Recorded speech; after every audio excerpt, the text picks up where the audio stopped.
the 17th century, Maryland's earliest English settlers brought quilts with them when they came to their new home. Although no quilts are known to have survived from that period, records show that people have been quilting throughout the state's history.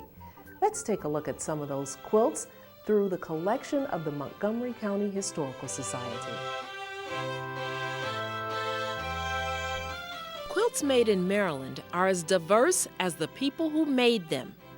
Prior to the Civil War, quilt making was very popular, but only among a set group of people. Nancy Gibson, textile curator at the DAR Museum, explains. American quilts were primarily made by women with time and money. Quilt fabrics for quilt making was very expensive. Chintz could run as far as $6 to $8 a yard. You had to have money to be able to afford that.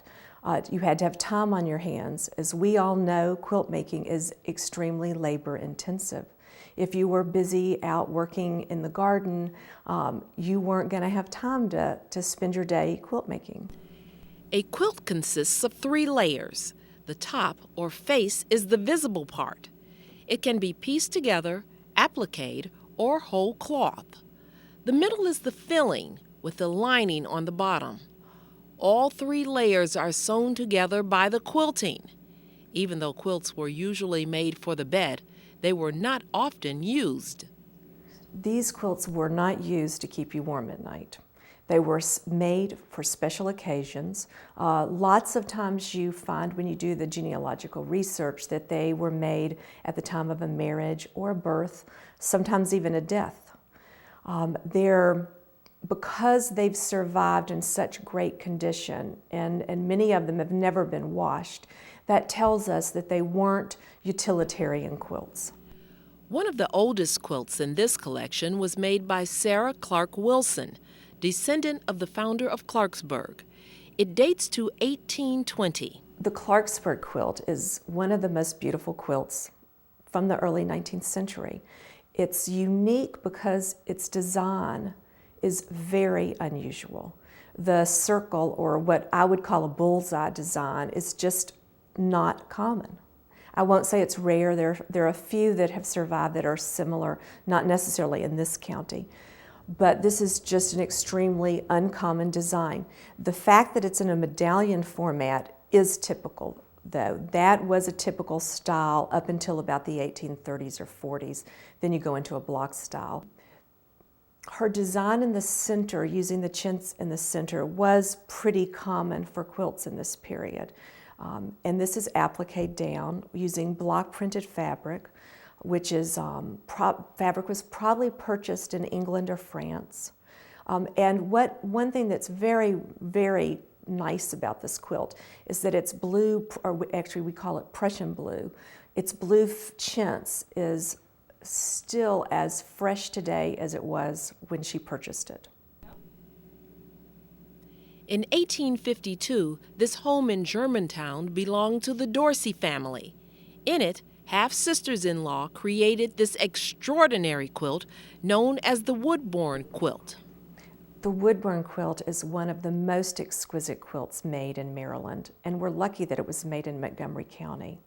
The pattern that the face is made in is a pieced pattern called a mariner's compass, and it's a star based on a mariner's compass design, and it's done in the block style, and you start to see the block style become popular in the 1840s, and it continues today.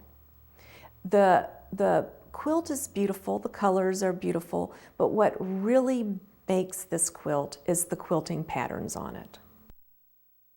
It's quilting patterns, which have been passed down along with the quilt itself, consist of hunters, men on horseback, dogs, floral bouquets, cornucopias, long-tailed birds, many different kinds of foliage, leaves, flowers, plus the quilted inscriptions of the makers and the date. After the Civil War, quilt making fell out of favor. With the Industrial Revolution, people could buy new, fashionable, machine-made blankets. That all changed when Americans became nostalgic for the old days.